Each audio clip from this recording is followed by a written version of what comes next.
यह कहानी उस गांव की है जहां पर अनेक ऐतिहासिक स्थलें छुपी हुई हैं। वही चौसा भूमि है जहां पर महर्षि च्यवन मुनि ने अपना पूरा जीवन यापन किया। वही चौसा की तपोभूमि है जहां पर शेरशाह और हुमायूं ने युद्ध किया। वही चौसा ऐतिहासिक स्थल का मैं बात कर रहा हूँ।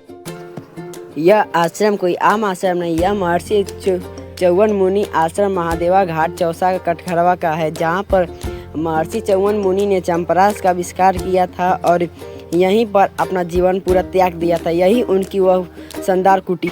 आश्रम के बाद यहाँ पर कुछ मंदिरें हैं जो मंदिरों को बताया जाता है। यह मंदिर बहुत साल पुरानी है, 500 साल ये पुरानी मंदिर है। यहाँ पर शिव मंदिर है और बगल में ही छठी मैया का मंदिर है। ये सारी मंदिर जितना है वो सारी बहुत वर्ष पुरानी है, यानी इसे हम कह सके एकदम पूरा ऐतिहासिक स्थल इसे भी हम मानते हैं, क्योंकि हमारे जन्म से पूर्व यानी हमारे दादाजी कहते थे कि यह मूर्ति 500 वर्ष पहले की है। अभी हम इस मूर्ति को तो हम देखे नहीं कि अब कितना वर्ष का, लेकिन सुने हैं और यहाँ पर लिखा भी गया। छठी घाट 1889 ईस्वी में इसे बनाया गया था। उसके बाद हम काली माता के मंदिर जाते हैं। यही रास्ता जो है वो काली माई के मंदिर जाता है। यहाँ गेट प्रवेश करते हैं। यह मंदिर बहुत साल पहले से स्थापित हुआ था यहाँ पर।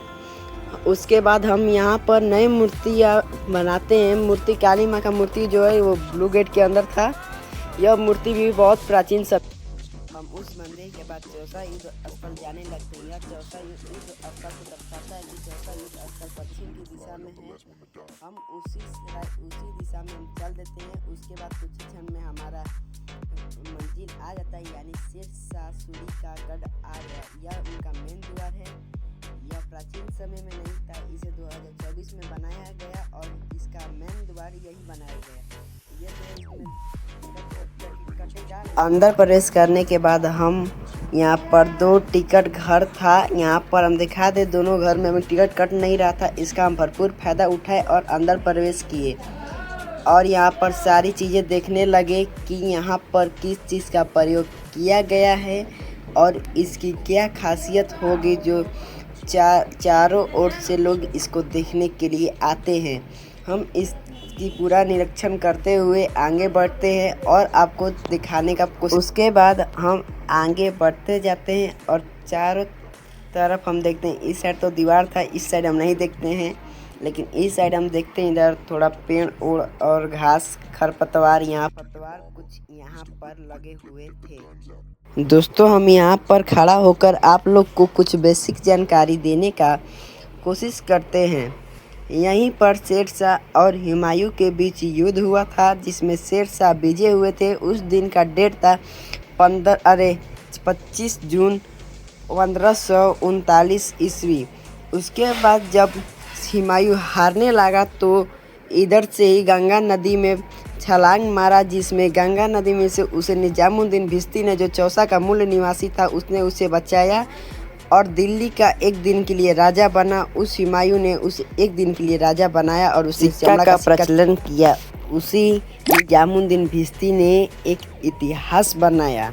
वह चौसा का रहने वाला मूल निवासी था। वह एक भिश्ती जाति का था जो नाव चलाता था। यह पार्क का यह दूसरा गेट था। यहीं से आने वाले समय में लोगों को जाने के लिए दूसरा द्वार यानी निकासी द्वार बनाया जाएगा। यहाँ पर कुछ मूर्तियाँ प्राप्त की गई थी, जो हम आपको इस तस्वीर में दिखाने का कोशिश करेंगे। और यह प्राचीन मूर्तियाँ थी जिसे हम आपको अब दिखाएंगे। इस साइड में हम हमारे साथ इस साइड में देख सकते हैं कि यहाँ पर काफ़ी पुरानी मूर्तियाँ हैं जिसकी कोई भाषा बिगड़ चुकी है।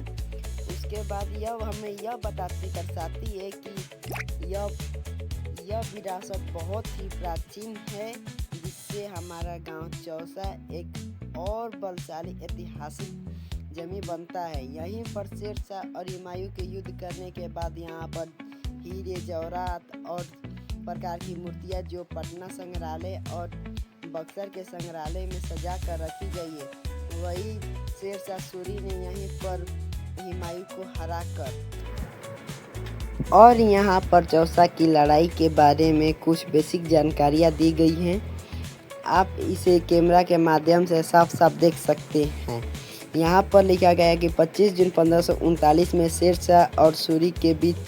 शाह सूरी और हुमायूं के बीच युद्ध हुआ था। और यहाँ पर अलग अलग भाषाओं में यहाँ पर लिखा गया, यहाँ पर उर्दू और इंग्लिश भाषाओं में आपको जानकारी प्राप्त करने के लिए लिखा गया कि आप जानें। अगर हमारी वीडियो आपको अच्छी लगी हो तो लाइक कीजिए, कमेंट कीजिए, शेयर कीजिए। अगर आपको ऐसे ही और बेसिक जानकारियाँ चाहिए तो हमारे वीडियो को सब्सक्राइब कीजिए और कमेंट करके बताइए कि भाई और कुछ बताओ बेसिक जानकारी। हम अब मिलते अपने अगले व्लॉग वीडियो में इसी अंदाज में और इसी रफ्तार में। जय हिंद, जय भारत।